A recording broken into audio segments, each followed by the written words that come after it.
Buenas tardes, gracias por la asistencia. Estoy muy agradecida de esta invitación que me hace mi alma mater, que es la clínica alemana. Hablar sobre un tema que es la dieta mediterránea. Realmente fue un agrado preparar esta presentación. Fue pasearme por las culturas antiguas y llegar a tratar de representar aquí una mezcla, una mixtura de culturas, sabores y salud, y espero que eso es lo que quede representado en esta conversación que vamos a tener. Y esto es una mixtura en realidad de cultura, sabores y salud. Y ojalá esto es lo que quede representado a lo largo de la presentación. Bueno, la dieta mediterránea tiene su origen en culturas muy antiguas, civilizaciones, ¿no es cierto?, que se desarrollaron principalmente alrededor de la cuenca mediterránea. A mediados del siglo pasado, eh, por ahí por los años 60, los científicos de la época comienzan a dar una mirada epidemiológica, entendiéndose como epidemiológico, ¿no es cierto?, que es la ciencia que estudia todos los procesos de salud y enfermedad que afectan a las poblaciones. Y desde ahí surge un concepto basado en la baja prevalencia, y esto es bien importante, de enfermedades cardiovasculares, cáncer y enfermedades neurovegetativas, entendiéndose esto como son el Parkinson, por ejemplo, Alzheimer, y que cuyos habitantes de esta zona esta protección la lograban en forma natural y casi espontánea. Entonces era un fenómeno muy interesante de observar y que gracias a estos científicos, eternos buscadores de verdades y de salud, lo hicieron. Para hacer un poco más ameno esto, ¿no es cierto?, siempre es importante un poco la historia. Hablando de estos científicos que les comentaba del siglo pasado, está el señor Ansel Keys, que era un diplomado en ciencias políticas y económicas, por una parte, pero también era un biólogo y un fisiólogo. Y él fue el primero en notar la relación entre la baja incidencia de enfermedades cardiovasculares en algunos países mediterráneos. Estamos hablando de los años 1958, 1960. Y así es como surgió, y de lo cual él es el principal autor, el estudio que se llama de los 7 países, en el cual él intentó relacionar el tipo de dieta que tenían los países que iban a participar en este estudio, que era Italia, Holanda, Estados Unidos, Grecia, Japón, Yugoslavia y Finlandia. O sea, eran países que tenían, eran distintos en su manera de alimentarse.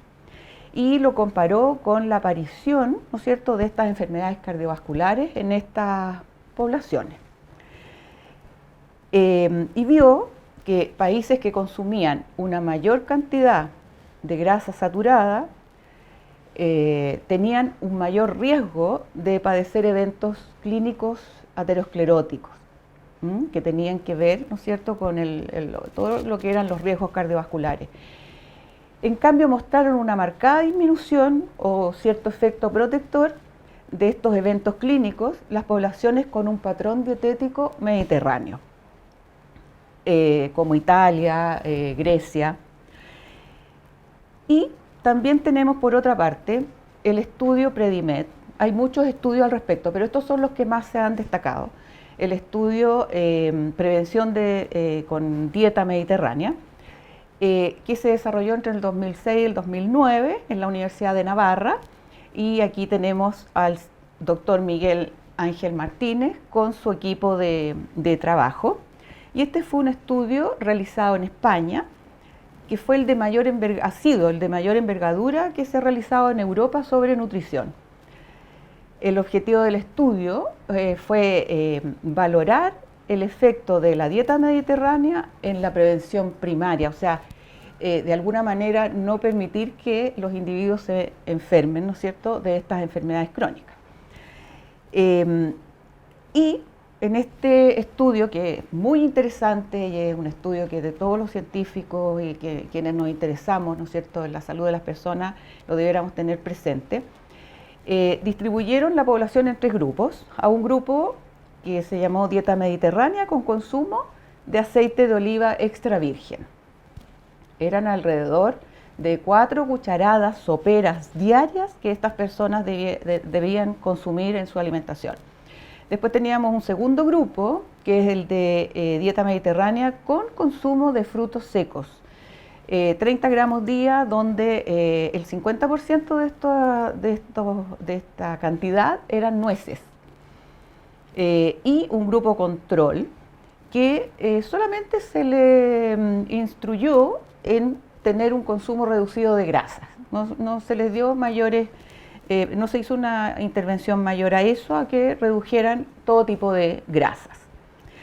Y los resultados fueron que el consumo de dieta mediterránea que contenía nueces o con aceite de oliva extra virgen, disminuyó el número de ataques cardiovasculares de forma global. Y esto se debió, sobre todo, como lo midieron, a una disminución de los accidentes cerebrovasculares, llámese infarto y hemorragias cerebrales, etc. Y el efecto importante, más poderoso, fue en hombres mayores de 70 años, hipertensos y en pacientes que tenían elevado el colesterol y en personas obesas.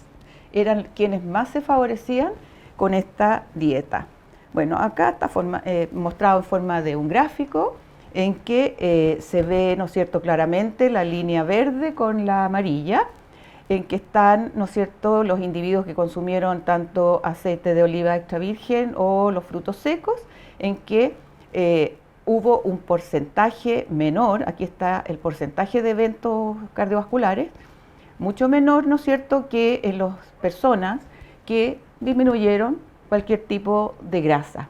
O sea, agregando estos dos elementos distintivos, los resultados fueron bastante más protectores desde el punto de vista cardiovascular. ¿Cuál es lo que uno debiera resaltar de este estudio, ¿no es cierto?, que fue realizado con alimentos que tradicionalmente están presentes en nuestras mesas, por lo tanto era accesible y fácil de aplicar en la vida diaria. En cuanto a costo y sabor, sabemos, ¿no es cierto?, que el aceite de oliva extra virgen para cocinar puede estar a veces fuera de las preferencias, tanto por costo como por sabor. Sin embargo, el estudio también garantizó, y eso es muy interesante, que las personas igual se beneficiaban si consumían frutos secos, que puede ser el gusto de más personas, digamos. Y también parte importante de esta historia es que el 16 de noviembre del año 2010, la dieta mediterránea fue declarada Patrimonio Cultural Inmaterial de la Humanidad. Esto fue declarado en una 5ª reunión del Comité Intergubernamental de la UNESCO, celebrada en Nairobi, para la salvaguardia, ¿no es cierto?, de esta herencia. O sea, es un patrimonio inmaterial de la humanidad. Por lo tanto, es muy importante que la cuidemos y la tengamos presente. Ahora bien, ¿cuáles serían las claves principales de la dieta mediterránea? Cuando yo siento, ¿no es cierto?, que estoy dentro de este esquema mediterráneo. Primero, la frecuencia de consumo de los alimentos. O sea, estos alimentos que tienen una mayor ventaja nutricional debieran estar permanentemente presentes en nuestra dieta. Porque si yo lo hago una vez al año, aunque sean frutos secos, sean las nueces o el aceite vegetal o de oliva extra virgen, no va a ser dieta mediterránea. También cuando se incorpora gran variedad de productos cuya ventaja radica en la interacción de sus componentes. O sea, la dieta mediterránea no está compuesta por 2 o 3 elementos, tiene muchos elementos, es un concepto más que solamente una dieta en que, claro, los personajes aquí principales, los protagonistas son los alimentos, pero tiene otros elementos como es estar más bien relajado, ¿no es cierto?, bajo estrés, etc. Y la tercera clave es cuando yo reduzco, ¿no es cierto?, al mínimo o a cero el consumo de azúcar, harinas blancas, carnes con grasa y productos lácteos también con mucha grasa. Cuando yo siento que estoy cumpliendo estos tres aspectos, estoy dentro de un esquema de dieta mediterránea. Ahora bien, ¿cuáles son los componentes bioactivos de la dieta mediterránea? ¿Qué es lo que hace que esto que funcione, ¿no es cierto?, en este efecto protector de lo cardiovascular? Antioxidantes, que están presentes en verduras, en aceite de oliva, legumbres, fibra. Súper importante el tema de la fibra, tanto la que está en las verduras y frutas, que generalmente es más bien fibra soluble, y tanto los que están en cereales integrales, cuando estamos hablando de arroz integral o pan integral. También hay otro componente importante que son los fitoesteroles, que ya están siendo muy comentados, ¿no es cierto?, en la opinión pública. Que están presentes también en cereales, nueces, frutos secos, legumbres. Ácidos grasos monoinsaturados, presentes principalmente en aceite de oliva, palta, aceitunas. Ácidos grasos omega 3, pescados, mariscos, frutos secos, especialmente las nueces. Y los famosos probióticos, que están presentes los lácteos fermentados, estamos hablando de yogur, por ejemplo, también está en estos tipos de uno al día, que son probióticos, quesos, vinagre y vinos. Vinagre, principalmente cuando uno lo usa, ¿no es cierto?, como un condimento, o también cuando se usa para preparar alimentos que se llaman encurtidos, o sea, estamos hablando de pepinillos, estas cebollitas, todo lo que se prepara en vinagre, también genera este efecto, ¿no es cierto?, que son los probióticos. Y también los vinos, especialmente el vino tinto, que es el que tiene también más antioxidantes, que también es una bebida fermentada, y que la fermentación es sumamente antiguo, de la antigüedad, de estas culturas que yo les comentaba, porque era una forma de preservar los alimentos. Ahora bien, ¿cuáles son los mecanismos de acción de estos componentes bioactivos? Cuando a uno le dan fundamentos, ¿no es cierto?, de cómo funcionan las cosas, uno cree. Por eso me pareció importante bajar todos estos conocimientos a una conversación trivial. Y esa es la idea y la función de esta charla sobre dieta mediterránea, que fue, me la solicitó, digamos, la clínica a la cual yo pertenezco, la clínica alemana, y que la idea es que conversemos sobre estos componentes y cómo actúan, que son los responsables de este efecto beneficioso de la dieta. Tenemos en primer lugar los antioxidantes. Los antioxidantes son vitamina C, vitamina E, betacarotenos, glutatión, licopenos y polifenoles. Todas estas son sustancias que están presentes en todos estos alimentos que hemos ido mencionando a lo largo de esta conversación. Los reyes, en general, contribuyen a reducir el daño oxidativo a nivel celular y sistémico, o sea, evitan, se inmolan, porque en realidad los antioxidantes son sustancias que van al suicidio, o sea, se oxidan ellos con tal de que no se oxide una célula, un tejido o un sistema. Disminuyen, por supuesto, con esto mismo la incidencia de enfermedades crónicas y las neurovegetativas. Hoy día hay una avalancha, ¿no es cierto?, de enfermedades neurovegetativas que nos asustan a todos, sobre todo cuando ya se va entrando a una cierta edad. Esta alimentación podría ser bastante preventiva. Un tercer punto sumamente importante que me pareció traerlo, ¿no es cierto?, al tapete, que es que contrarrestan el estrés oxidativo postprandial. ¿Qué significa esto? Cuando uno se alimenta, en los alimentos propiamente tal, y hoy día cada vez más, vienen muchos metales pesados. Estos metales, producto de residuos mineros, etcétera, que llegan a las tierras en las cuales se cultiva y pasan a ser parte de alimentos que consumimos. Bueno, estos elementos que acabamos de mencionar disminuyen la presencia de estos metales pesados en los alimentos y este estrés oxidativo que se produce después de las comidas, que se llama postprandial.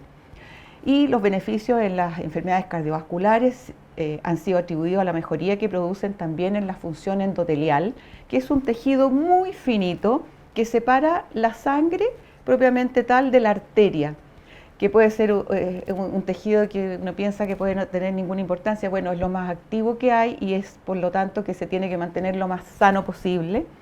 Y también estos elementos están encargados de mantener esta tela delgadita en buen estado.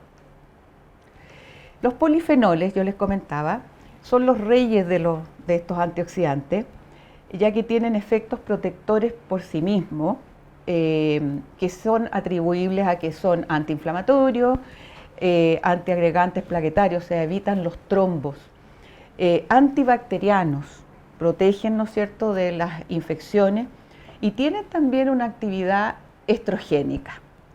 Por lo tanto, los polifenoles también son elementos y sumamente importantes y que se encuentran especialmente en aquellas frutas y verduras que tienen piel más oscura. También en el tracto gastrointestinal contrarrestan, ellos específicamente son en realidad de la gama de antioxidantes, son los que contrarrestan el estrés oxidativo postprandial. Y además, como guinda de la torta, son parcialmente metabolizados por la flora microbiana colónica, generando sustancias bioactivas que también son muy benéficas para la salud humana. La fibra, otro componente esencial, corresponde a la fracción comestible pero no digerible de los alimentos. Tenemos fibra insoluble, que ya la comentábamos anteriormente, como el salvado de trigo, por ejemplo, o fibra soluble como la que está presente en frutas y verduras. ¿Por qué este efecto beneficioso? Esto se debe a que la fibra disminuye por una parte la absorción de las grasas y azúcares de los alimentos. Miren qué importante. Lo que contribuye a regular los niveles de colesterol y de la glicemia, previniendo así tanto enfermedades cardiovasculares como la diabetes. Facilita el tránsito intestinal, especialmente la fibra insoluble, y por lo tanto, al prevenir el estreñimiento, previene el cáncer digestivo. Adicionalmente, es un factor determinante de la saciedad. Cuando yo consumo una dieta rica en fibra, yo me sacio antes y esta saciedad además dura mayormente en el tiempo. Por lo tanto, eso facilita el que tenga control del apetito y por lo tanto a la larga el control del peso corporal. También tenemos los fitoesteroles, por otra parte. Estos se parecen a la estructura del colesterol, están presentes en los vegetales, pero no actúan como colesterol. Pero sin embargo, por esta similar estructura que tienen, compite con el colesterol, con este lípido, por su incorporación en la micela, en las sales biliares o en la gotita de sales biliares, disminuyendo la absorción del colesterol a nivel intestinal. Y los niveles séricos de colesterol, o sea, los niveles plasmáticos, ¿no es cierto?, de colesterol, especialmente el colesterol malo, que es el LDL. Entonces es muy importante porque reemplaza el colesterol, como digamos, más heterogénico por este colesterol que está presente en los vegetales. Esos son los fitoesteroles. Por otra parte, tenemos los ácidos grasos monoinsaturados. Como función, disminuyen el colesterol total y el colesterol LDL, los triglicéridos e incrementan el colesterol HDL, que como muchos, ¿no es cierto?, ya saben, es el colesterol bueno. Tienen un efecto antitrombótico, antiinflamatorio, anticancerígeno. Es un vasodilatador, o sea, hace que disminuya, ¿no es cierto?, la tensión en las arterias y aumenta también la sensibilidad a la insulina, protegiendo de la resistencia a la insulina tan famosa y tan diagnosticada en los últimos tiempos. Y luego tenemos los ácidos grasos omega 3, pero me pareció más importante que hablar solo de los ácidos grasos omega 3, hablar de la relación que debe existir entre los ácidos grasos omega 3 omega 6. Esta relación va a determinar si estoy con un perfil de dieta proinflamatorio o antiinflamatorio. Entonces, los ácidos grasos omega 6 y omega 3, ambos deben estar presentes en nuestras dietas, pero en una proporción adecuada. Por ejemplo, una proporción ideal era la que tenían estos pueblos antiguos, Grecia y también Japón, por el consumo que tienen, incluso actualmente de pescado, tienen una relación de 1:1 o 4:1, o sea, por 4 omega 6 que yo como, debo comer 1 omega 3. La dieta en Estados Unidos es absolutamente proinflamatoria, ya que tiene un perfil de 20 a 50 omega 6 por 1 de omega 3, o sea, es una dieta poco saludable. Y la dieta en Chile, si nosotros tenemos el cuidado de promover el consumo de pescado, de frutas, de verduras, de nueces, podríamos lograr un perfil de 10:1, o sea, 10 de omega 6 por 1 de omega 3 podría ser nuestra dieta tradicional.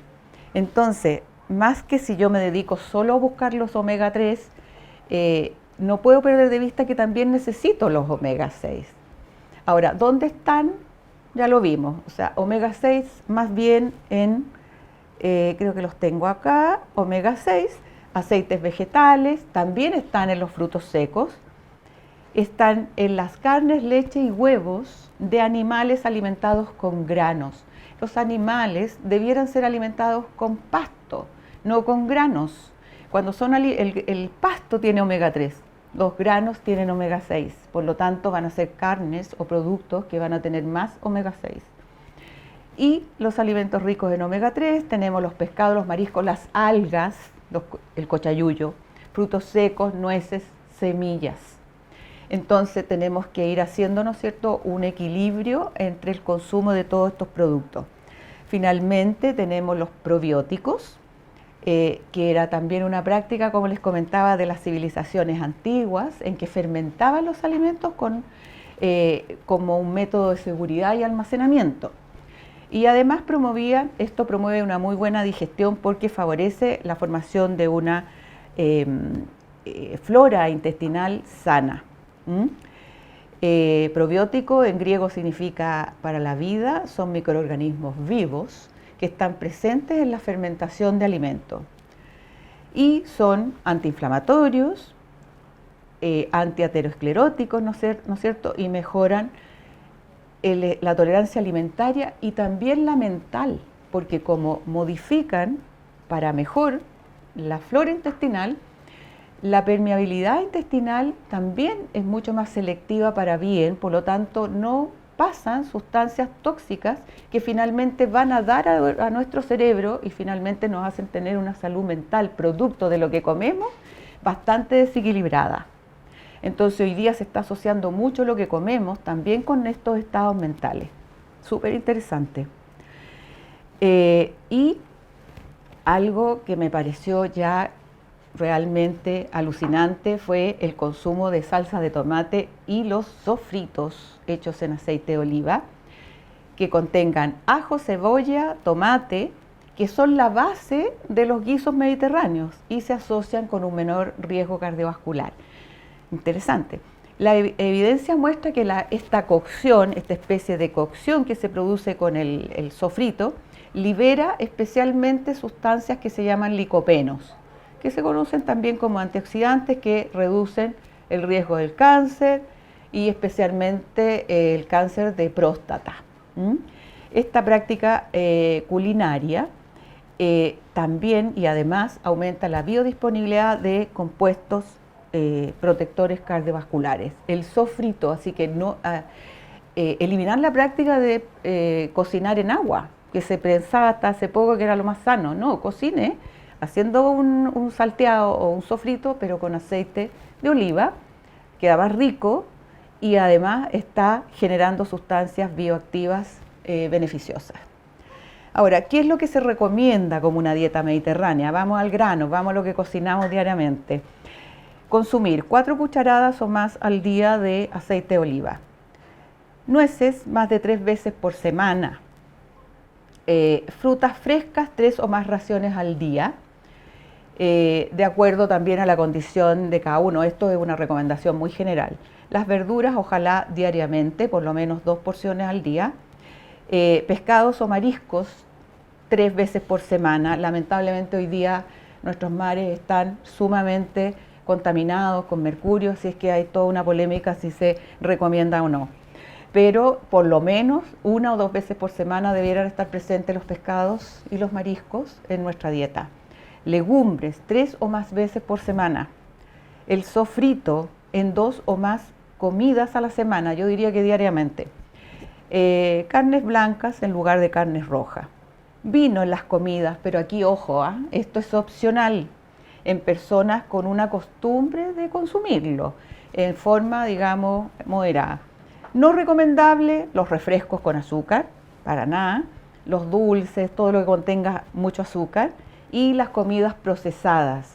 Todo lo que encargamos, que se encarga, ¿no es cierto?, que ya viene procesado, contiene más sal, contiene grasas saturadas, contiene aditivos que no son sanos. Ahora, algo también interesante, buena noticia para nosotros, para nuestro país. Bueno, existen 4 ecosistemas de tipo mediterráneo que están localizados, como aparece aquí, ¿no es cierto?, entre los paralelos 40 y 45 de la latitud norte o sur con sus costas mirando al occidente, entre los que se encuentra la región central de Chile y que nos hace, ¿no es cierto?, poner como una pregunta, ¿es nuestra dieta tradicional un estilo mediterráneo? Claro que lo es. La gastronomía tradicional chilena posee varios platos como el charquicán, los porotos granados, que contienen el sofrito y contienen vegetales cocidos. Eso es parte, por nombrar estofados, todo lo que contenga verduritas, ¿no es cierto? La cazuela, son parte de la dieta mediterránea. En la zona central de nuestro país también se producen vinos y se produce aceite de oliva, entre los más representativos. La ensalada de tomate con cebolla y los pebres son también mezclas ricas en antioxidantes y fibra.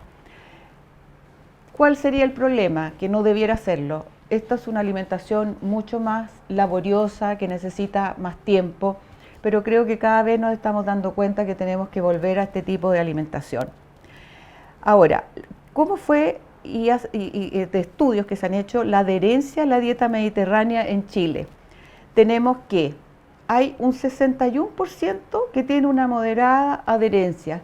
Yo no lo encuentro malo, creo que vamos bien encaminados. Claro, hay un 10% que se adhiere, ¿no es cierto?, que tiene una alta adherencia a la dieta mediterránea, y un 29% de baja adherencia. Lo importante es que la mayor parte, ¿no es cierto?, si juntamos los moderados y los altos, tenemos un buen porcentaje que está adherido a la dieta mediterránea. Esto es un estudio que se realizó en el 2017, bien reciente, en que se analizó con un índice chileno de dieta mediterránea del programa Aliméntate Sano. Interesante. Ahora, la dieta mediterránea amenazada, sí, lamentablemente se está abandonando en forma progresiva y eso está provocando, por supuesto, consecuencias en la salud. Su desaparición va a conllevar, ¿no es cierto?, un menor consumo de los productos que la componen, lo que también puede originar que se empiece a disminuir la producción de esto. Obviamente que sí, claro, no se venden, la gente no los compra, los campos o los productores no se van a interesar en producirlo. Y también la influencia de la globalización y cambios socioculturales han traído y han repartido, ¿no es cierto?, nuevas costumbres y hábitos poco saludables entre poblaciones de todo el mundo. Bueno, en resumen, La dieta mediterránea constituye un estilo de vida que equilibra al individuo con su entorno, tanto en lo que respecta a la naturaleza como su mundo social y cultural. Nosotros dijimos al comienzo, es una mezcla de cultura, sabores y salud. A lo largo sentí del desarrollo de esta charla que esto queda demostrado que aquí esto es una cultura, no es solamente una dieta. Y debemos mantener esta forma de vida, de relacionarnos, de cocinar, volver a la cocina, volver a cocinar cultivos que sean sostenibles y que sean respetuosos con el medio ambiente. La dieta mediterránea es un legado, por algo, ¿no es cierto?, la UNESCO la declaró un patrimonio inmaterial de la humanidad. Por lo tanto, hay que transmitirlo, hay que enseñarle a cocinar a nuestros hijos, a nuestros nietos y vivirlo, porque para poder transmitirlo lo tenemos que vivir. Y si no, se tiene que tomar como algo propio. Así es que, como les decía al comienzo, fue un agrado preparar esta charla, fue un reencuentro con lo natural, con la cultura, con el Mediterráneo, con el sol. Así es que fue además un buen momento en los tiempos difíciles que estamos viviendo. Muchas gracias.